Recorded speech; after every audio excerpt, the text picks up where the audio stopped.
ಓಂ ಶ್ರೀ ಗುರುಭ್ಯೋ ನಮಃ. ಫ್ರೆಂಡ್ಸ್, ಎಲ್ಲರಿಗೂ ನಮಸ್ಕಾರ. ನೀವು ಈ ಕ್ಷಣದಲ್ಲಿ ಕೇಳ್ತಾ ಇರುವ ಈ ಮಾತುಗಳು ಯಾದೃಚ್ಛಿಕವಲ್ಲ. ಇದು ನಿಮ್ಮ ಜೀವನದಲ್ಲಿ ನಡೆಯಲಿರುವ ಒಂದು ಮಹತ್ವದ ತಿರುವಿನ ಮುನ್ಸೂಚನೆ. ಇತ್ತೀಚಿನ ದಿನಗಳಲ್ಲಿ ನಿಮ್ಮ ಮನಸ್ಸು ನಿರಂತರವಾಗಿ ಒತ್ತಡದಲ್ಲಿದೆ. ಎಲ್ಲವನ್ನ ಸರಿಯಾಗಿ ಇರಿಸಬೇಕು ಎಂಬ ನಿಮ್ಮ ಸ್ವಭಾವವೇ ಈಗ ನಿಮಗೆ ಭಾರವನ್ನ ಉಂಟು ಮಾಡ್ತಾ ಇದೆ. ಸಣ್ಣ ತಪ್ಪಿಗೂ ನಿಮ್ಮನ್ನು ದೋಷಾರೋಪಣೆ ಮಾಡಿಕೊಳ್ತೀರಾ. ರಾತ್ರಿ ನಿದ್ದೆ ಸರಿಯಾಗಿ ಬರದೇ ಹಾಗೆ ಇರ್ತೀರಾ. ಹಳೆಯ ಮಾತುಗಳು ಮತ್ತೆ ಮತ್ತೆ ನಿಮಗೆ ಮನಸ್ಸಲ್ಲಿ ತಿರುವು ಮಿರು ಆಗ್ತಾ ಇರ್ತದೆ. ಇವೆಲ್ಲವೂ ಕೂಡ ಒಂದು ಸೂಚನೆ. ನಿಮ್ಮ ಸುತ್ತ ಈಗ ಕಾಣದ ಆದರೆ ಬಲವಾದ ಒಂದು ಶಕ್ತಿ ಚಲನೆಯಲ್ಲಿದೆ. ಅದು ನಿಮ್ಮನ್ನು ಹೆದರಿಸೋದಕ್ಕೆ ಬಂದ ಶಕ್ತಿಯಲ್ಲ, ಅದು ನಿಮ್ಮೊಂದಿಗೆ ಸರಿದಾರಿಗೆ ತರೋದಕ್ಕೆ ಬಂದಿರುವ ಶಕ್ತಿ. ಕನ್ಯಾ ರಾಶಿಯವರು ತಮ್ಮ ನೋವನ್ನು ಬಹಿರಂಗವಾಗಿ ತೋರಿಸೋದಿಲ್ಲ. ಒಳಗೊಳಗೆ ಎಲ್ಲವನ್ನ ತೂಗ ಹಾಕುತ್ತಾ ಬದುಕ್ತಾ ಇರ್ತಾರೆ. ಇತರರಿಗೆ ಸಹಾಯ ಮಾಡುವ ತಮ್ಮ ಅಗತ್ಯಗಳನ್ನು ಮರೆತು ಬಿಡ್ತಾರೆ. ಆದರೆ ಈ ಮೌನ ತ್ಯಾಗವೇ ಈಗ ನಿಮ್ಮ ಜೀವನದಲ್ಲಿ ಫಲ ನೀಡಲು ಸಿದ್ಧವಾಗಿದೆ. ನಿಮ್ಮ ಮನೆ, ನಿಮ್ಮ ಮನಸ್ಸು, ನಿಮ್ಮ ಪರಿಸರ ಎಲ್ಲವೂ ಈಗ ಬದಲಾವಣೆಗೆ ತಯಾರು ಆಗ್ತಾ ಇದೆ. ಡಿಸೆಂಬರ್ 24ರ ನಂತರ ಈ ಶಕ್ತಿ ಇನ್ನಷ್ಟು ಸ್ಪಷ್ಟವಾಗಿ ಕೆಲಸ ಮಾಡುತ್ತೆ. ನೀವು ಯೋಚಿಸುವ ಪ್ರತಿ ಆಲೋಚನೆಯು ಈಗ ಮಹತ್ವವನ್ನು ಪಡೆಯುತ್ತೆ. ಈ ಸಮಯದಲ್ಲಿ ನಿಮ್ಮ ಜೀವನದಲ್ಲಿ ಎಸ್ ಅಕ್ಷರದಿಂದ ಆರಂಭವಾಗುವ ಒಬ್ಬ ವ್ಯಕ್ತಿ ಪ್ರಮುಖ ಪಾತ್ರವನ್ನು ವಹಿಸ್ತಾರೆ. ಈ ವ್ಯಕ್ತಿ ನಿಮ್ಮನ್ನ ಹಿಂದೆ ಗೊಂದಲಕ್ಕೆ ತಳ್ಳಿರಬಹುದು ಅಥವಾ ಅರ್ಧ ಸತ್ಯಗಳನ್ನು ನಿಮಗೆ ಹೇಳಿ ದೂರವಾಗಿರಬಹುದು. ಆದರೆ ಈಗ ಇದೇ ವ್ಯಕ್ತಿಯ ಮೂಲಕ ಒಂದು ಸ್ಪಷ್ಟತೆ ಅನ್ನೋದು ಬರುತ್ತೆ. ಮೊದಲು ಅದು ನಿಮಗೆ ಅಸಹನೀಯವಾಗಿ ಅನಿಸಬಹುದು. ನಿಮಗೆ ತಡೆಯೋದಕ್ಕೆ ಆಗೋದಿಲ್ಲ, ಮನಸ್ಸಿಗೆ ನೋವಾಗುತ್ತೆ. ಆದರೆ ಆ ಸತ್ಯನೇ ನಿಮ್ಮ ಜೀವನದ ದಾರಿಯನ್ನು ಸರಿಪಡಿಸುತ್ತೆ.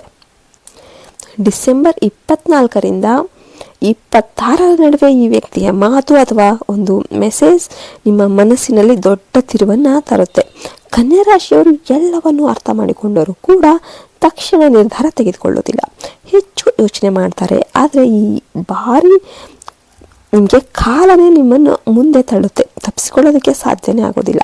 ಏಕೆಂದರೆ ಇದು ನಿಮ್ಮ ಮುಂದಿನ ಹಂತ. ಈ ದಿನಗಳಲ್ಲಿ ನಿಮ್ಮ ಮನೆಗೆ ಒಬ್ಬ ಅತಿಥಿಯ ಆಗಮನ ಆಗಬಹುದು. ಆ ವ್ಯಕ್ತಿ ಕುಟುಂಬದವರಾಗಿರ್ಬೋದು ಅಥವಾ ಬಹುಕಾಲದ ನಂತರ ನಿಮಗೆ ಸಂಪರ್ಕಕ್ಕೆ ಬರುವವರು ಆಗಿರಬಹುದು. ಈ ಭೇಟಿ ಏನಿದೆ ಅದು ಯಾದೃಚ್ಛಿಕವಲ್ಲ, ಇದು ಕಾಲಚಕ್ರದ ಒಂದು ಭಾಗ.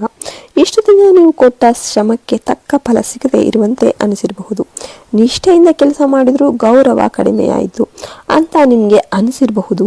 ಆ ಥರ ಭಾವನೆ ಬಂದಿರಬಹುದು. ಆದರೆ ಈಗ ಶನಿ ನಿಮ್ಮ ಕರ್ಮಗಳನ್ನು ಮರುಪರಿಶೀಲನೆ ಮಾಡ್ತಾ ಇದ್ದಾರೆ. ಡಿಸೆಂಬರ್ 24ರ ನಂತರ ನಿಮ್ಮ ಪರವಾಗಿ ನ್ಯಾಯ ನೀಡೋದು ಆರಂಭವಾಗುತ್ತೆ. ನ್ಯಾಯ ನಿಮ್ಮ ಕಡೆನೇ ಬರುತ್ತೆ. ನಿಮ್ಮ ಮೇಲೆ ಬಂದ ತಪ್ಪು ಆರೋಪಗಳು, ನಿಮಗೆ ಆಗಿದ್ದ ಅವಮಾನಗಳು ನಿಧಾನವಾಗಿ ತೊಲಗಿ ಹೋಗುತ್ತೆ. ನಿಮ್ಮನ್ನು ನೀವು ಸಮರ್ಥಿಸಿಕೊಳ್ಳುವ ಅವಶ್ಯಕತೆ ಇಲ್ಲದ ಒಂದು ಹಂತಕ್ಕೆ ನೀವು ಬರ್ತೀರಾ.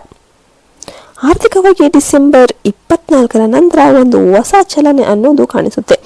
ನಿರೀಕ್ಷಿಸಿದ ಒಂದು ಅವಕಾಶ, ಹೊಸ ಪರಿಹಾರ ಅಥವಾ ನಿಂತೋದ ಕೆಲಸ ಮತ್ತೆ ಸಿಗುವ ಸಾಧ್ಯತೆ ಕೂಡ ಇರುತ್ತೆ. ಆದರೆ ಈ ಸಮಯದಲ್ಲಿ ನೀವು ಯಾವುದೇ ಕಾರಣಕ್ಕೂ ಆತುರದ ನಿರ್ಧಾರಗಳನ್ನು ತೆಗೆದುಕೊಳ್ಳೋದಕ್ಕೆ ಹೋಗಬಾರ್ದು. ಕನ್ಯಾ ರಾಶಿಯವರು ಸುರಕ್ಷತೆಯನ್ನು ಮೊದಲಿಗೆ ಇಡ್ತಾರೆ. ಈ 4 ದಿನಗಳಲ್ಲಿ ನೀವು ತೆಗೆದುಕೊಳ್ಳುವ ಒಂದೇ ಒಂದು ನಿರ್ಧಾರ ಏನಿದೆ ಅದು ಮುಂದಿನ ಹಲವು ವರ್ಷಗಳ ನೆಲೆಯನ್ನು ರೂಪಿಸುತ್ತೆ. ನೀವು ಶಾಂತ ಮನಸ್ಸಿನಿಂದ ಯೋಚನೆ ಮಾಡಿ. ಪ್ರೇಮ ಜೀವನದಲ್ಲಿ ನೀವು ತುಂಬ ಜಾಗರೂಕರಾಗಿರಬೇಕು. ಭಾವನೆ ಇದ್ದರೂ ಅದನ್ನು ತೋರಿಸೋದಿಲ್ಲ. ಆದರೆ ಇಷ್ಟು ದಿನ ನಿಮ್ಮ ಮೇಲೆ ಪ್ರೀತಿ ಹೆಚ್ಚು ತ್ಯಾಗದ ಮೇಲೆ ನಿಂತಿತ್ತು. ನೀವು ಕೊಟ್ಟಷ್ಟು ಮರಳು ಸಿಗಲಿಲ್ಲ. ನೀವೇನು ಕೊಟ್ಟಿದ್ರೆ ಅದಕ್ಕೆ ಅರ್ಧ ಭಾಗನೂ ನಿಮಗೆ ಪ್ರೀತಿಯಲ್ಲಿ ಸಿಕ್ಕಿಲ್ಲ. ಡಿಸೆಂಬರ್ 24ರ ನಂತರ ಪ್ರೇಮ ಸಂಬಂಧಿತ ಒಂದು ಸತ್ಯ ಬಹಿರಂಗವಾಗುತ್ತೆ. ನೀವು ನಂಬಿದ ವ್ಯಕ್ತಿಯ ಜೀವನ, ಆ ವ್ಯಕ್ತಿಯ ನಿಜವಾದ ಒಂದು ಮುಖ ಏನಿದೆ ಅದು ನಿಮಗೆ ಪರಿಚಯ ಆಗುತ್ತೆ. ಹೊಸ ವ್ಯಕ್ತಿ ಬಂದರೆ ತಕ್ಷಣ ನೀವು ನಂಬೋದಕ್ಕೆ ಹೋಗಬೇಡಿ. ಮತ್ತು ಸಮಯ ಕೊಡಿ. ಕುಟುಂಬದ ವಿಷಯದಲ್ಲಿ ನಿಮ್ಮ ಬಗ್ಗೆ ಒಳಗೊಳಗೆ ಯಾರ್ಯಾರು ಮಾತನಾಡ್ತಿದ್ದಾರೋ ಅವರು ಯಾರು ಅಂತ ನಿಮಗೆಲ್ಲವೂ ಕೂಡ ಸ್ಪಷ್ಟವಾಗಿ ತಿಳಿಯುತ್ತೆ. ಡಿಸೆಂಬರ್ 24ರ ನಂತರ ಕೇಳುವ ಒಂದು ಮಾತು ನಿಮ್ಮ ಮನಸ್ಸಿಗೆ ಆಳವಾಗಿ ತಾಕುತ್ತೆ. ಮೊದಲಿಗೆ ಅದು ನಿಮಗೆ ನೋವು ಕೊಡಬಹುದು, ಆದರೆ ಅದೇ ಮಾತು ನಿಮಗೆ ಸ್ಪಷ್ಟತೆಯನ್ನು ಕೂಡ. ಈ ಬಾರಿ ನೀವು ಮೌನವಾಗಿರೋದಿಲ್ಲ. ನಿಮ್ಮ ಸತ್ಯವನ್ನ ಮತ್ತು ಹೇಳುವ ಒಂದು ಹಂತಕ್ಕೆ ನೀವು ಬರ್ತೀರಾ. ಕೆಲವರು ನಿಮ್ಮ ಫ್ರೆಂಡ್ರಂತೆ ಕಾಣಿಸಿಕೊಂಡ್ರೂ ಕೂಡ ಒಳಗೊಳಗೆ ಬೇರೆ ಉದ್ದೇಶವನ್ನು ಇಟ್ಕೊಂಡಿರ್ತಾರೆ. ಡಿಸೆಂಬರ್ 24ರ ನಂತರ ಒಬ್ಬ ಹತ್ತಿರದ ವ್ಯಕ್ತಿಯ ನಿಜ ಮುಖ ನಿಮಗೆ ಬಹಿರಂಗವಾಗುತ್ತೆ. ಇದು ನೋವು ಕೊಡಬಹುದು, ಆದರೆ ಇದೇ ನಿಮ್ಮ ರಕ್ಷಣೆಯ ಆರಂಭ. ಪ್ರತೀಕಾರದ ಬಗ್ಗೆ ನೀವು ಯೋಚನೆ ಮಾಡೋದಕ್ಕೆ ಹೋಗಬೇಡಿ, ಕಾಲವೇ ಅದಕ್ಕೆಲ್ಲ ಉತ್ತರವನ್ನು ಕೊಡುತ್ತೆ. ಉದ್ಯೋಗ ಮತ್ತು ವ್ಯವಹಾರದಲ್ಲಿ ನಿಧಾನವಾಗಿ ಆದರೆ ಸ್ಥಿರವಾಗಿ ಬದಲಾವಣೆ ಅನ್ನೋದು ಬರುತ್ತೆ. ನಿಮ್ಮ ಅಥವಾ ಹಳೆಯ ಕೆಲಸಕ್ಕೆ ಹೊಸ ಗುರುತಿನ ಸಾಧ್ಯತೆ ಇದೆ. ವ್ಯಾಪಾರಿಗಳಾದರೆ ಈ ಸಮಯದಲ್ಲಿ ಎಲ್ಲ ಒಪ್ಪಂದಗಳನ್ನು ಚೆನ್ನಾಗಿ ವಿಷಯದಲ್ಲಿ ನಿಮ್ಮ ಒಂದು ಮನಸ್ಸಿನ ಒತ್ತಡನೇ ದೇಹದ ಮೇಲೆ ಪರಿಣಾಮವನ್ನು ಬೀರುತ್ತೆ. ಡಿಸೆಂಬರ್ 24ರ ನಂತರ ಮನಸ್ಸು ಹಗುರವಾಗುತ್ತೆ. ಒಂದು ಮಾತು, ಒಂದು ಘಟನೆ, ನಿಮಗೆ ಸ್ವಲ್ಪ ವಿಶ್ರಾಂತಿ ಅವಶ್ಯಕತೆ ಇದೆ. ಆದರೆ ನೀವು ನಿಮ್ಮ ದೇಹದ ಬಗ್ಗೆ ಕಾಳಜಿಯನ್ನು ವಹಿಸಬೇಕಾಗುತ್ತೆ.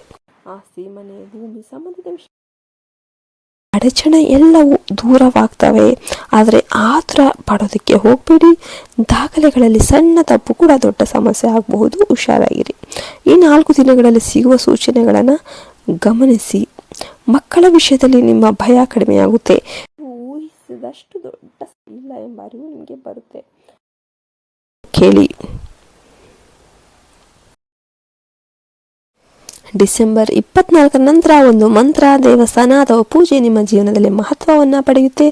ಇದು ಯಾದೃಚ್ಛಿಕವಲ್ಲ. ಈ ಸಮಯದಲ್ಲಿ ಬರುವ ಕನಸುಗಳು ಸಾಮಾನ್ಯವಲ್ಲ, ಅವು ಸೂಚನೆಗಳು. ಕನಸಿನಲ್ಲಿ ಭಯ ಬಂದರೆ ಇನ್ನೂ ಬಿಡದ ಚಿಂತೆ ಇದೆ. ಶಾಂತಿ ಬಂದರೆ ನಿಮ್ಮ ದಾರಿ ಸರಿಯಾಗಿದೆ. ಈ ಸೂಚನೆಗಳನ್ನು ನೀವು ನಿರ್ಲಕ್ಷ್ಯ ಮಾಡೋದಕ್ಕೆ ಹೋಗಬೇಡಿ. ಇದು ನಿಮ್ಮ ಕರ್ಮ ಪರಿಶುದ್ಧಿಯ ಕಾಲ. ಕ್ಷಮೆ, ಮೌನ, ಬಿಡುವಿಕೆ ಇವುಗಳೇ ಈಗ ನಿಮ್ಮ ದೊಡ್ಡ ಆಗಿರುತ್ತೆ. ಶನಿ ಕೇವಲ ನೀವು ನಿಮ್ಮ ಕೆಲಸ ಮಾಡ್ತಾ ನಿಮ್ಮ ದಾರಿಯಲ್ಲಿ ಹಾಗೆ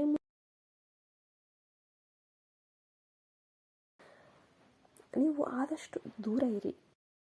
ಹಣದ ವಿಷಯದಲ್ಲಿ ನೀವು ಯಾರಿಗೂ ಗ್ಯಾರಂಟಿ ಕೊಡೋದಕ್ಕೆ ಹೋಗಬೇಡಿ.